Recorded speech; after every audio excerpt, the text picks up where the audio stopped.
we have a problem in the National Football League, and a lot of it has to go back to decision makers, having people of color, whether it's black or brown, people who are general managers, presidents in the National Football League to help hire other black coaches. So there's a lot of work that has to be done in the NFL from the owner's perspective. A lot of these owners, they want people that look like them, um, who come from similar backgrounds, or people that they know somebody who knows somebody. We've seen that happen numerous times. Instead of actually going out and interviewing people and maybe taking a chance on someone else.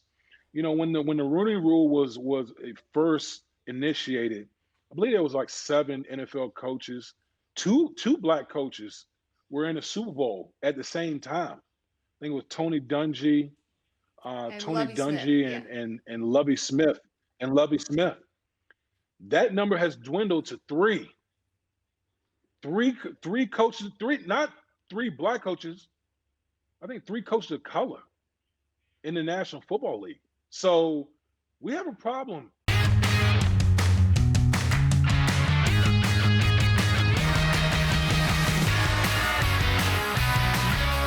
Hey guys, welcome on into Drinks with Binks. I'm Julie Stewart-Binks. We're still staying home to stay safe during the coronavirus pandemic. But this week, our thoughts, our hearts, and our minds were turned to another pressing issue in America.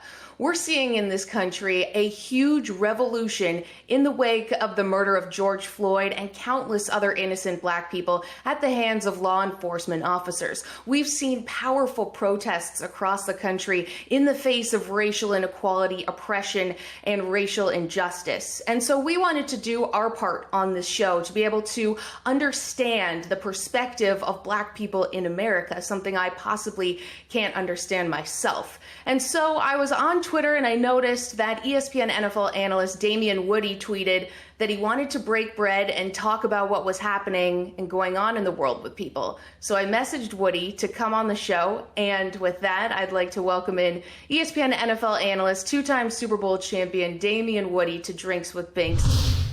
Before we begin, Damien, I just want to thank you so much for your willingness and openness to have this conversation with me. So often the burden falls on people of color to have to educate white people about racial justice, and for that, I sincerely thank you. What has the last week been like for you?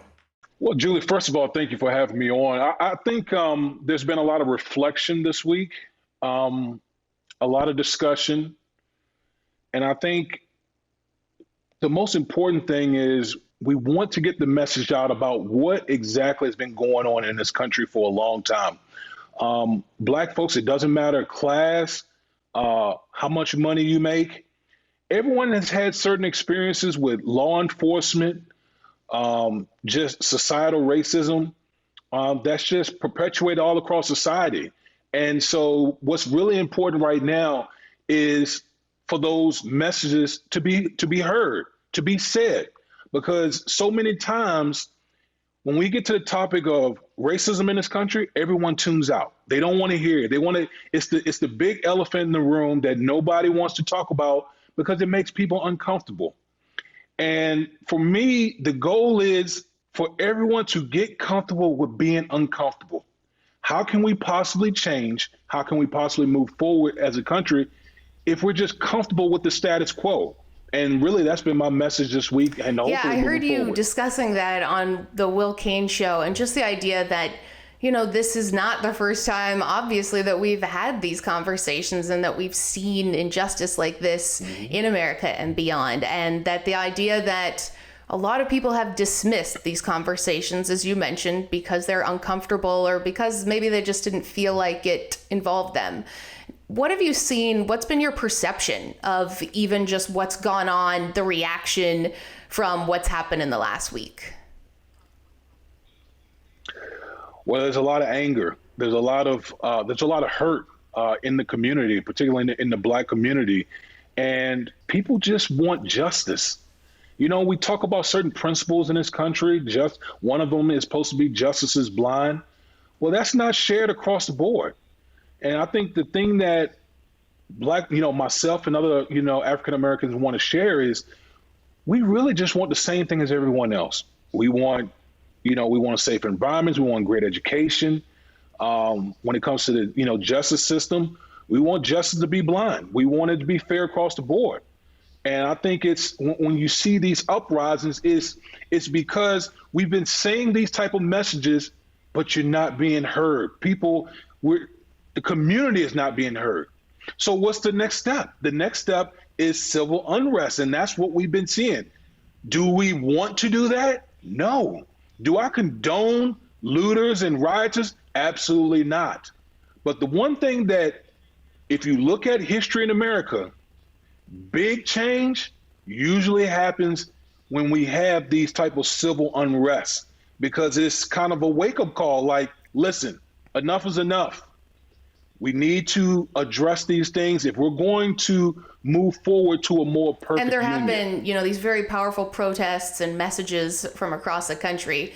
What would you say to people that maybe don't understand the importance of protests and the misconception that has followed with it? Yeah, the one thing that I hear a lot of times, especially this week, is, well, people, what about the looters and the rioters? How can you possibly affect change when you have people out there committing crime? First thing I want to say is no one condones that. Okay? Absolutely no one. If you ask anyone who's out here protesting, that is deplorable behavior by those few people who are out there trying to take advantage of a very serious situation. But I will say this on the flip side. If we value material items more than an actual life, then our priorities are mixed up. And that's why we are in the position that we're in today, is because people are not being heard. The message isn't getting heard. People are distorting the message.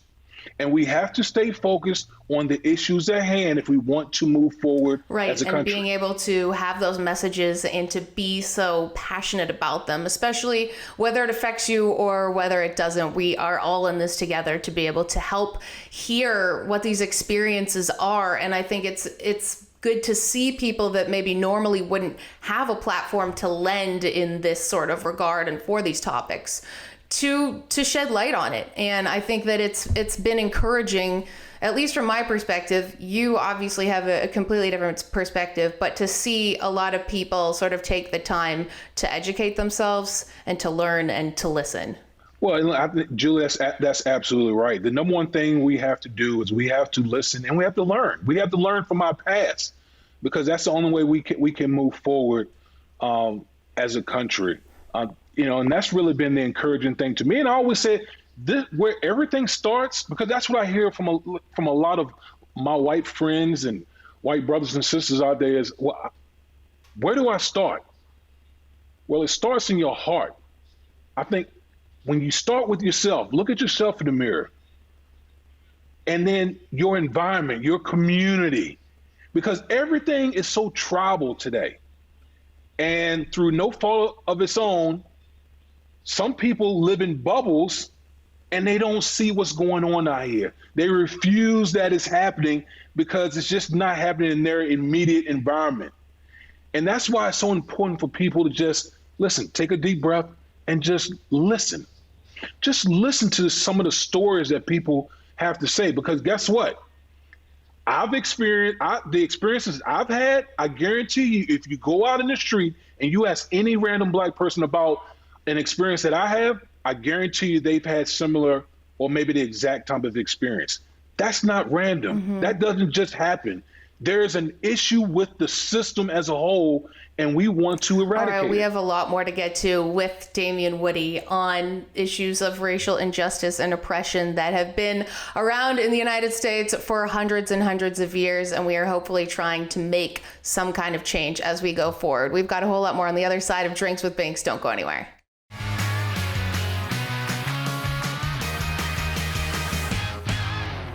Hey, what's up, everybody? This is Jamel Hill, and I had drinks with Binks.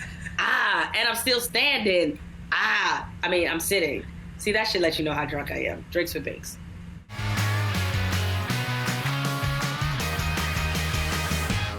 Hey everyone, welcome on back to Drinks with Binks. We have two-time Super Bowl champion, ESPN NFL analyst Damien Woody here with us today to continue and to start an important conversation for many people about racial injustice and inequality in America. And we've just been discussing the thoughts and feelings that Damien has had during this past week, that we have seen many different protests in the wake of the murder of George Floyd and other innocent Black people. And we were just discussing sort of the idea that it is good to see people listening and learning and trying to teach themselves experiences that they maybe don't have and couldn't possibly have. And I was doing an interview for a different show earlier this morning, and a woman I was talking with was discussing the idea of covert and overt racism and how many people don't realize that, well, maybe they aren't overtly racist toward anyone. Sometimes where they're from or what their parents have told them or what they've been around sort of inevitably has shaped sort of their thoughts and views. What's your thoughts on just these, two different types of racism that is still very prominent today? Well, listen, I think you hit it on the head, because a lot of times we're a product of our environment, and just to give you a little backdrop, I grew up in a very rural area in central Virginia. I grew up around, my family was poor. So I grew up around poor Blacks. I grew up around poor whites. I grew up around rednecks. I grew up, guys, people who had Confederate flags in the back of their truck with rifles. Like, I grew up around all different types of people. But the one thing that I love about my upbringing is it gave me a lot of different perspectives. So for me, there's not an environment that I'm uncomfortable with, because I grew up around every different type of people that you could grow up around. And I think, to me, that's the big message here is open your mind to different things. Invite other people into your circle. Get a different perspective, because when you talk about covert and overt racism, you could talk about the workplace. A lot of times people hire people because they look like them. They have a similar vibe. People who, they feel like they're from a similar type of environment. So it's a comfortability thing that plays out as far as racism is concerned, and as far as the workplace is concerned. And then you have people that just, they're just full of hatred, and that's just what it is. I always say hatred is taught. It's taught in the home. That's why I've always said, if we want real change, it starts at home. It starts with you as an individual, in your home, in your communities, and then it permeates outward. So racism comes in a lot of different forms, but I've always been a glass half full type person. So I'm always hopeful. As long as people are willing to listen and learn and willing to change, then things can happen. And some of those people who have been open to wanting to listen and learn have been very active on social media. We have seen a lot of social media posts around this, whether it's sharing different stories or reposting different people's accounts. And today that we're recording this has been the Blackout Tuesday, where people have been posting a black square on their Instagram in solidarity with what Black people have been experiencing. What do you think about all this? Like, I'd just be curious what sort of the perception is when you see white people doing this. Like, is it hollow, or does it have any kind of momentum? Well, I think time will tell, because I'm a big, your actions speak louder than your words. Your works, really tell the whole story. So for me, it's really important. Yes, we need to have the discussion. We need to listen. We need to talk, but we need to keep the energy moving.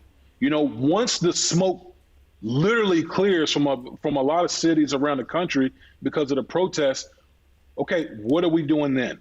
Okay, it can't go from we having protests and we're having, this dialogue to everything going back to the status quo. Because guess what? History will continue to repeat itself when the next incident happened.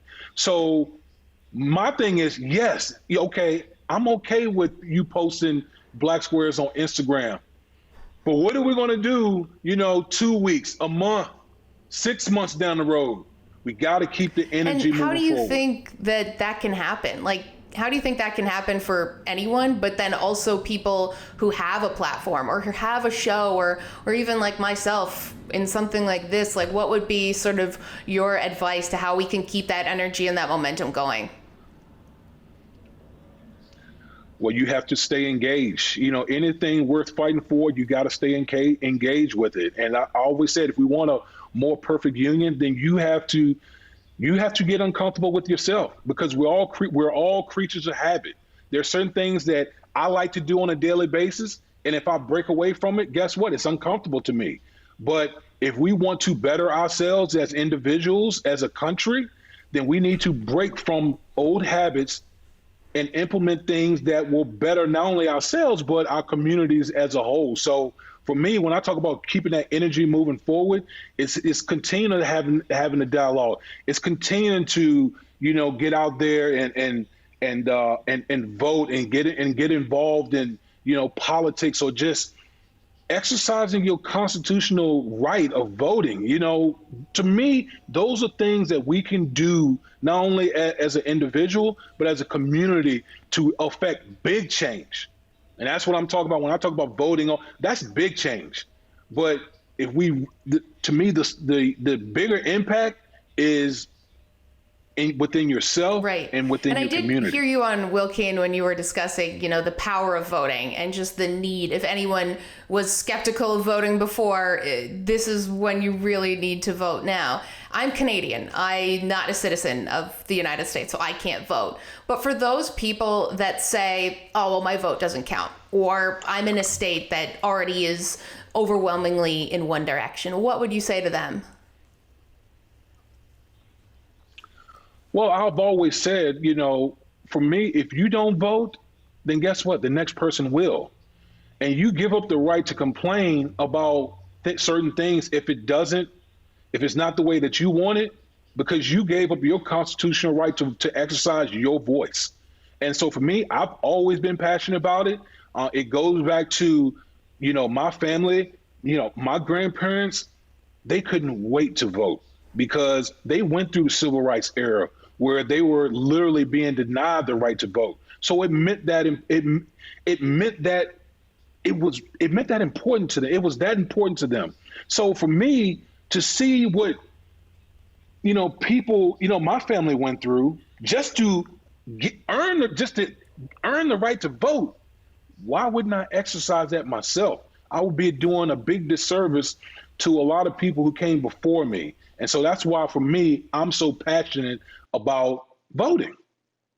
It's important. Well, that momentum is so pivotal as we head into November. Now we have to take a quick time out, but we'll be back with more on Drinks with Binks with two-time Super Bowl champion Damien Woody.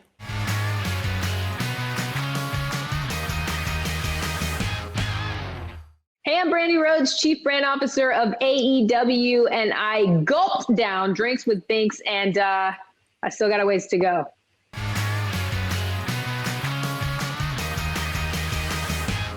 Hey guys, welcome on back to Drinks with Binks. It's a bit of a different episode here today. I'm Julie Stewart-Binks, and we have two-time Super Bowl champion Damien Woody with us. We're talking about a very important issue that has been going on and has been in the forefront of our minds and our news and our media over the last week. And for many people, this has been the forefront of their lives for hundreds and hundreds of years in this country.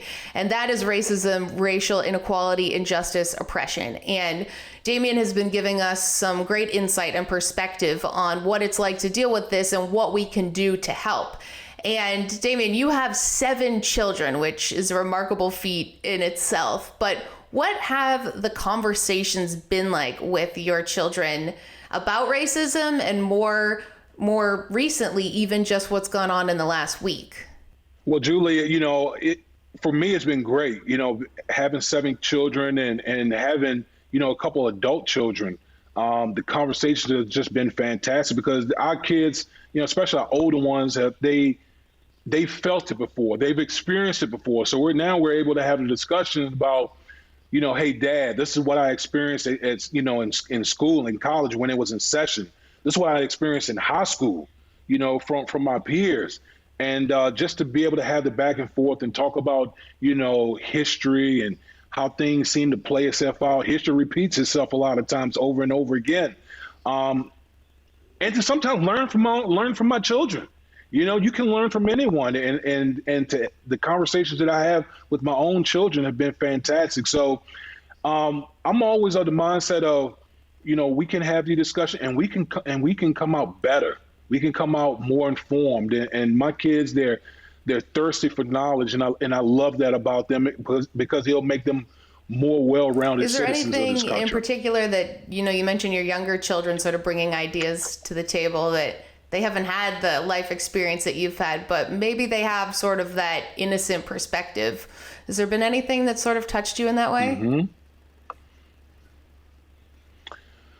Yeah, for me, as you grow older, sometimes you get hardened because you've experienced so many different things in your life. And my kids, they do such a great job of telling me stories, positive stories about their peers that recognize or come to their aid when certain things happen. And for me, that gives me hope. It makes me hopeful because I'm always saying the young will turn this around.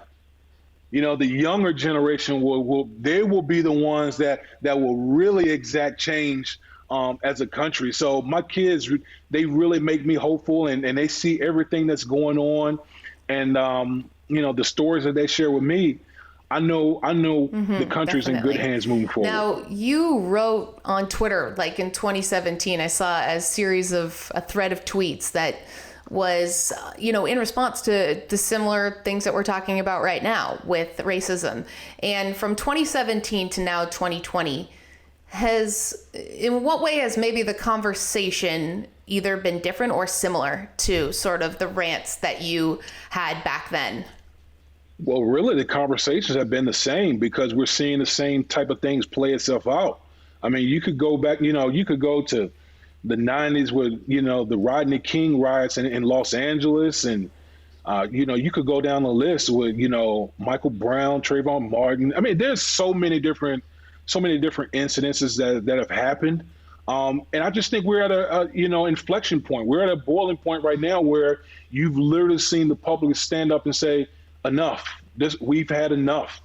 And that's why I said, until we are uncomfortable as a society and are ready for big change, we will continue to see these type of uprisings happen over and over again. So that's why I'm hopeful that we can finally have dialogue, meaningful dialogue, to go along with action.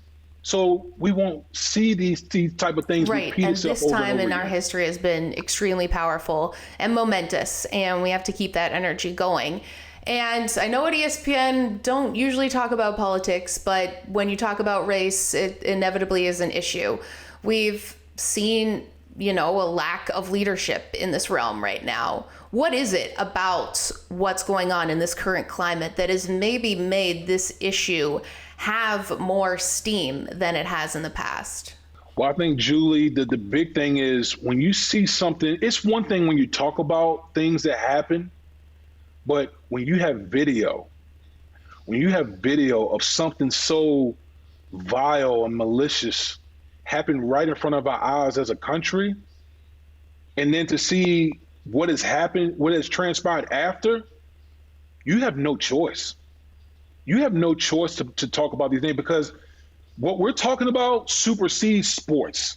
It supersedes whatever industry that you're a part of. It's bigger than that. We're talking about humanity as a whole here. So, I'm grateful for ESPN to recognize the gravity of the situation and to really allow its personalities to voice their concern, to voice their frustrations, and hopefully do it in a manner where we can move things in a positive direction. Because to me, that is the goal. The goal is, can we take this tragedy that happened with George Floyd and somehow channel that energy and move things in a positive direction?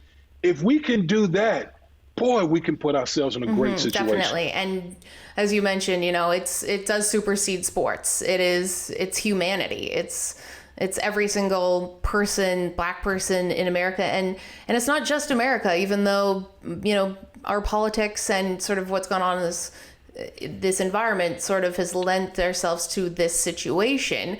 But even as a Canadian, and Justin Trudeau, the prime minister up there, saying, just because this is happening in the US doesn't mean it's not up here in Canada. And so I think that that's important for people to see that, no one is immune to this right now. And when we do talk about sports, though, we've seen a lot of different teams, athletes put out statements, and whether some of them have seemingly hit the right chord, some have missed it entirely. What kind of conversations have you had, maybe with other Black athletes or with other Black coworkers or analysts, sort of about what's going on? Well, I think, for me, it's having conversations with Black athletes is easy to me because, again, I go back to we've all had these type of conversations before. We've all had these similar type of incidences before. Having conversations with people, corporations is a different story, especially when you talk about these teams, because everyone is afraid of jeopardizing the bottom dollar because that's where it's all about. We live in a capitalistic society, and people, they want to make sure that they don't offend anyone and hurt the dollar. But again, I go back to this is bigger than humanity. You have an opportunity here. You have an opportunity to be on the right side of history, because as we've seen with Colin Kaepernick, when he was taking a peaceful protest and taking a knee, and we saw how the NFL put out its statement, boy, who came out looking better in that situation. So people have an opportunity right now to really to really show themselves in a really great manner. And we're seeing who is deciding to stand up and who is staying silent, whose voices are becoming even more apparent when they are not being spoken. We've got a whole lot more to come with Damien Woody and how racism is in sports and what we can kind of do to combat that when we come back on Drinks with Binks.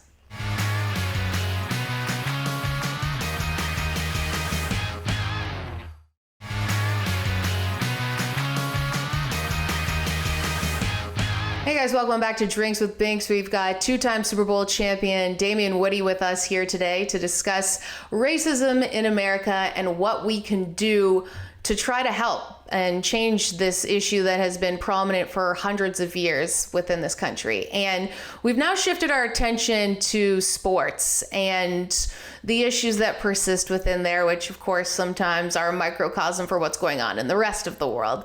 And we were just mentioning Colin Kaepernick. The NFL released a statement this week to support people that were protesting for racial inequality. And it sort of hit a very controversial chord with a number of people because of how they handled Colin Kaepernick's peaceful protesting.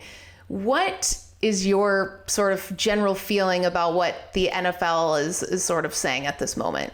Well, they're looking silly, to be honest with you, because here's a guy who, he literally was peacefully protesting something that we've seen play out time and time again.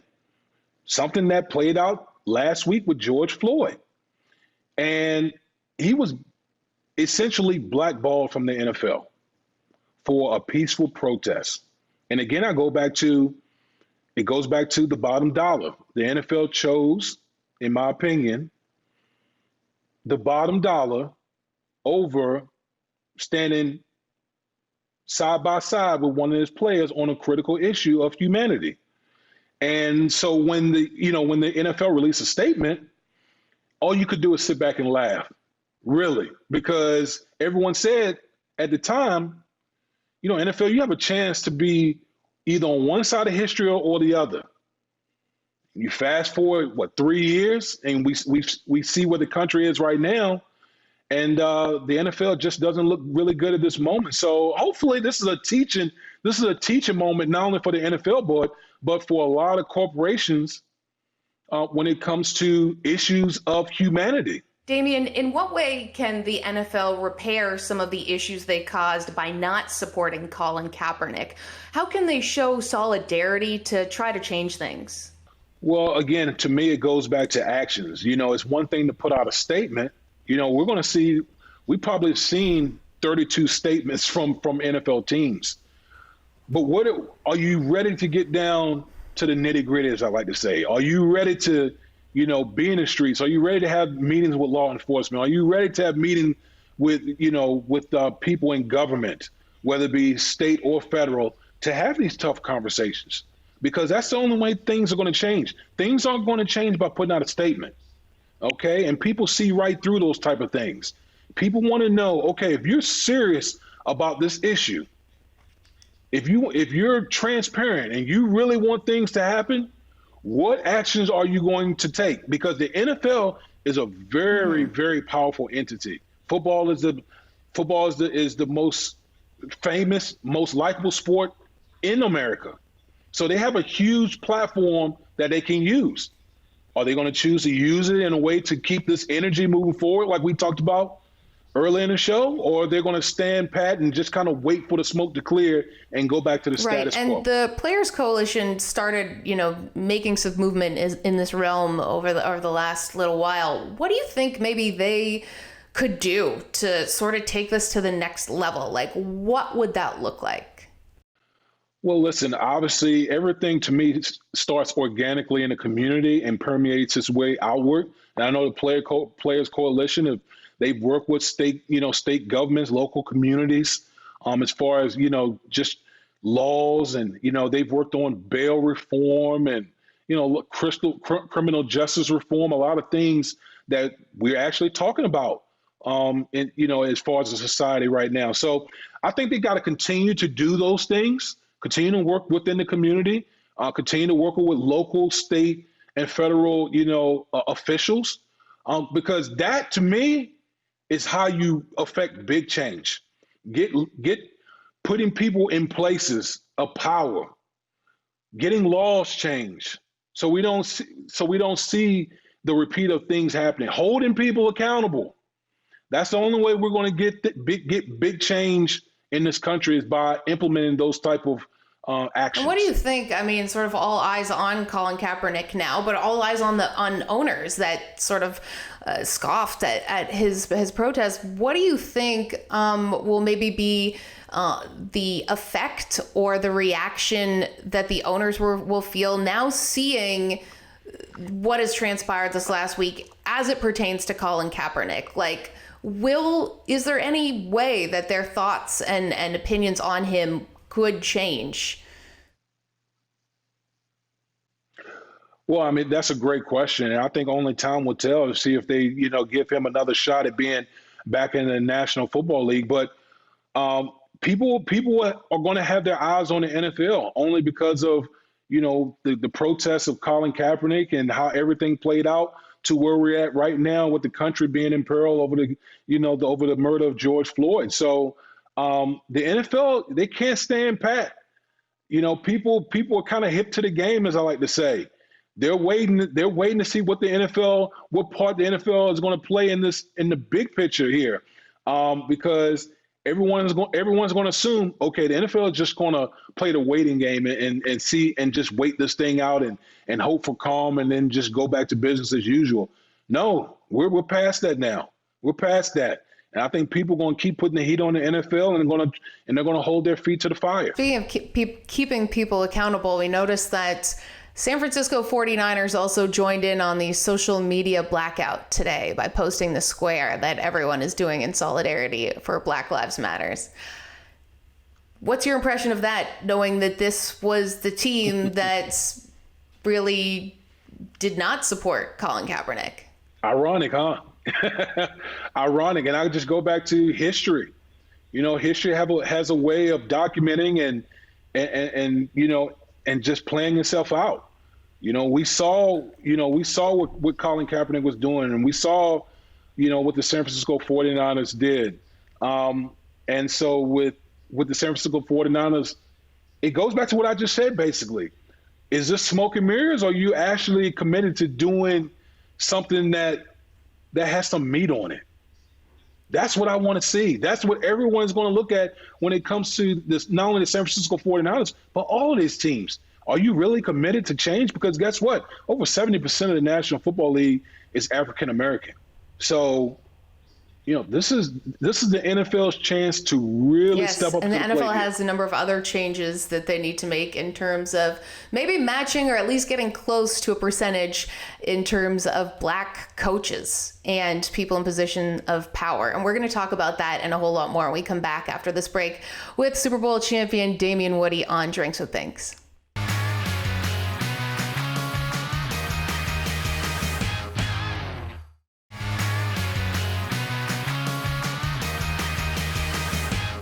Hey guys, welcome back into Drinks with Binks. We are here with two-time Super Bowl champion Damien Woody, who has been giving us his insight, his perspective, his experience on dealing with racial inequality in the United States and, of course, within sport, and helping us figure out even just small ways in which we can change our behavior to help bring about a more inclusive future for everyone in this country, and that is specifically toward Black people who have been feeling marginalized for hundreds of years. Now, in the wake of George Floyd's death, even before that, Damien, there was the discussion about how there are such a lack of Black coaches in the NFL. How do you feel the events that have transpired in the last week will influence the NFL in inspiring and maybe just forcing them to hire more Black coaches? Well, listen, there's going to be a lot of hard conversations. When you have this type of situation play itself out this past week with George Floyd, people going to be talking not only about the murder of George Floyd, but a lot of imperfections in our society as it relates to race relations. And on the NFL front, so much of it has to do with coaches, front office people, because again, it goes back to a comfortability thing about, the decision makers. A lot of these owners, they want people that look like them, who come from similar backgrounds, or people that, they know somebody who knows somebody. We've seen that happen numerous times, instead of actually going out and interviewing people and maybe taking a chance on someone else. When the Rooney Rule was first initiated, I believe there was like 7 NFL coaches, two Black coaches were in the Super Bowl at the same time. I think it was Tony Dungy, and Lovie Smith. That number has dwindled to 3. Three coaches, not 3 Black coaches.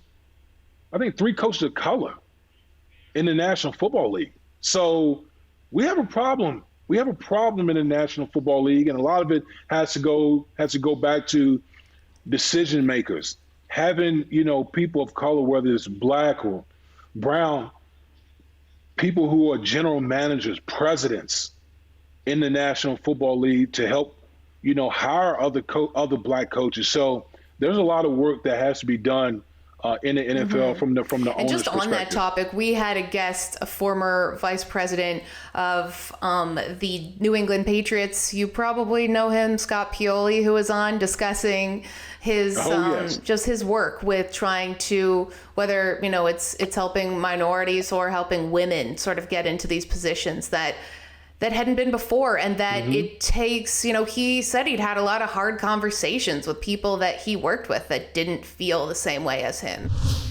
You ask about the dynamic, how it is with some of my peers and my contemporaries. Some people support it and many others don't. And that's okay, because I think we know that, right? I don't think people wear that on their, on their chest, on which side they're on and what they believe in. But there have been times where it's been fully supported. There's been people like at the Falcons when we brought Katie in to work as a Bill Walsh coach for 4 weeks before I hired her as a 10-month intern. Dan Quinn accepted that.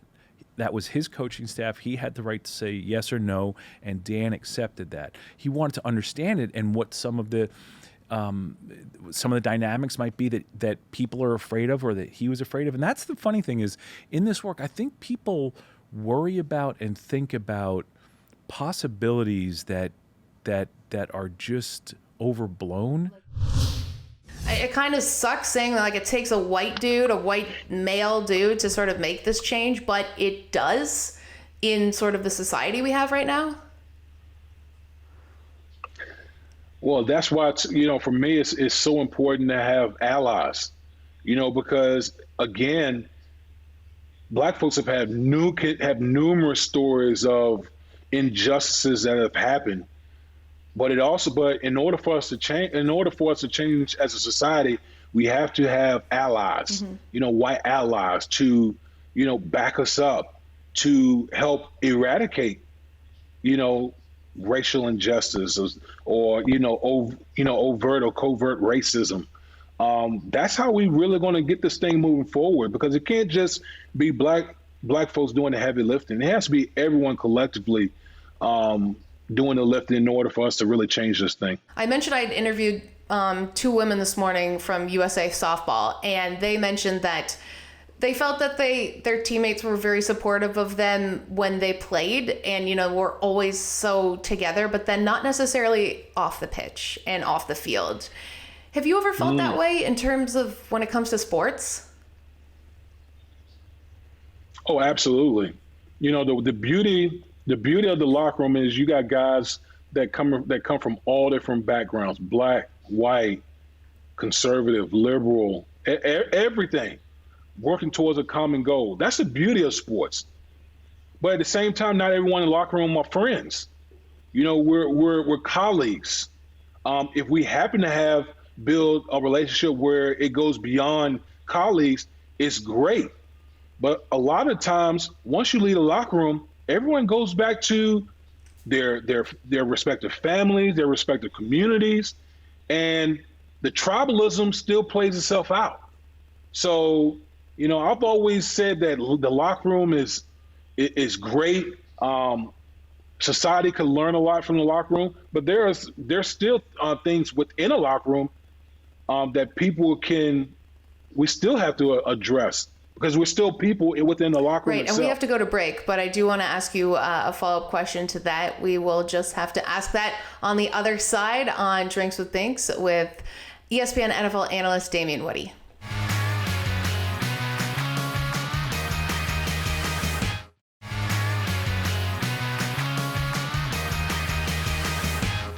Welcome back to Drinks with Binks. I'm JSB. We've got 2-time Super Bowl champion Damien Woody here with us today to discuss what has gone on in the last week in terms of racial inequality and injustice and the momentum behind protests and standing up for what is right in this country. And as it pertains to the locker room, we were just discussing how there's so many people from many different walks of life, but that they could learn something and could change.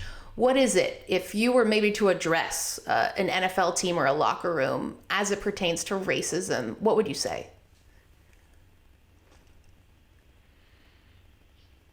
Walk in my shoes. Try to envision yourself walking in my shoes. It's easy. It's the easy thing to do would be to dismiss it because it doesn't affect you. But walk in my shoes, and you walk a mile in my shoes, and maybe you'll understand where I'm coming from, because we're not just here just trying to, tell a story. We're here because when we tell these stories, these are things that directly affect our lives. And I go back to, all we want is blind justice. We want safe communities. We want our families to have have a great education. We don't want any more or any less than the next person, but we just want to be heard. Mm-hmm. And one of those people that could hear and listen and tell sort of that perspective would be head coach Anthony Lynn of the Chargers, who from your days of playing. And he mentioned to LZ Granderson of the Los Angeles Times how he didn't necessarily feel that he wanted to post something necessarily like that. Like it sort of goes beyond an Instagram post, a tweet, anything like that. What do you think sort of like maybe is his perspective or his role in all of this? Well, I've known Anthony Lynn for a long time, from my days when he was a running backs coach with the New York Jets and we were together. Anthony Lynn is a man of principle. He's a doer. He's a man of action. So I can only imagine someone coming at Anthony Lynn talking about, hey, you want to post this? He would probably look at you crazy, because the one thing Anthony Lynn is about,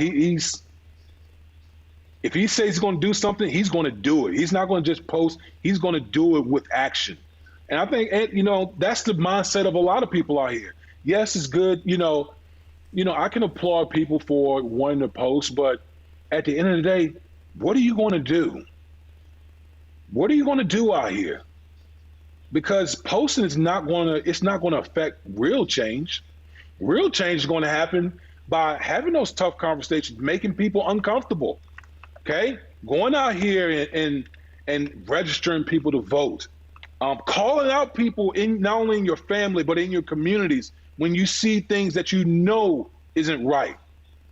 Those are the things, those are the actions that we have to take collectively if we're really serious about. And in terms of just doing all those things, when the show's over, when the news isn't featuring all of this as their top story and something else sort of starts to creep into the headlines, how do we ensure that people are having those conversations and that this doesn't just sort of become dismissed by society as it has in the past?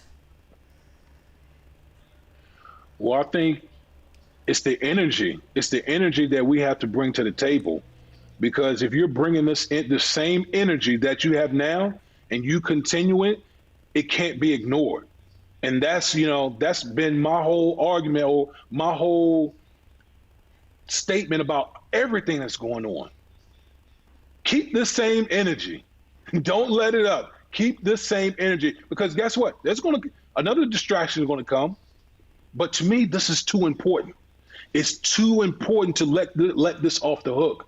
And that would be my plea to everyone watching this show is don't let up. Don't let the status quo off the hook. We can't go backwards. Can't go backwards. Got to stay mad, stay angry, keep that momentum going. And that's the only way that we're going to keep making change on the legislative levels and the basic levels of you talking to someone in your daily life. It is as simple as that, as you have told us here in this interview. Thank you, Damien. We have to take a quick time out, but we will be back with more to find out where Damien is next after this on Drinks with Binks.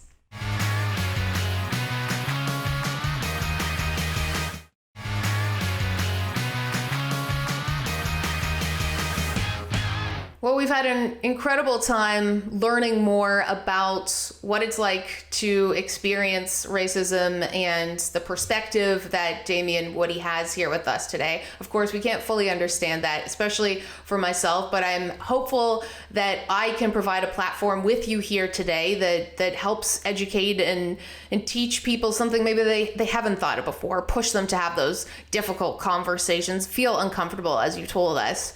Where can we find you next? What's sort of on the horizon for you? Yeah, listen, you can find me on all the different platforms at ESPN, whether it be Get Up, First Take, NFL Live, Sports Center. They use us all over the place. So I'll be all over, but you'll definitely be seeing from me and hearing from me about not only this topic, but hopefully sports in the near future. Well, Damien, thank you so much for your perspective and for using your platform to help educate us more in this realm. And we cannot wait to talk sports with you at some point, whenever that may be. Now, guys, if you want to watch this interview again or share it with your friends, make sure that you log on to our YouTube page at Fubo Sports. And as always, you can get the podcast on Spotify, Apple, or wherever you get your podcasts. And until then, we will see you guys next week. Keep on drinking and binking. Hey everyone, thank you so much for watching Drinks with Binks and all of our awesome content here at Fubo Sports. We know that you're staying home to stay safe. We're working from home to work safe, and we've still been able to have amazing interviews. So you want to subscribe to Fubo Sports on YouTube. Hit that subscribe button. Better yet, hit that subscribe button and have a shot of tequila at the same time, because we're drinking from home and we're having awesome conversations with athletes, celebrities, broadcasters, because they're all in the same boat.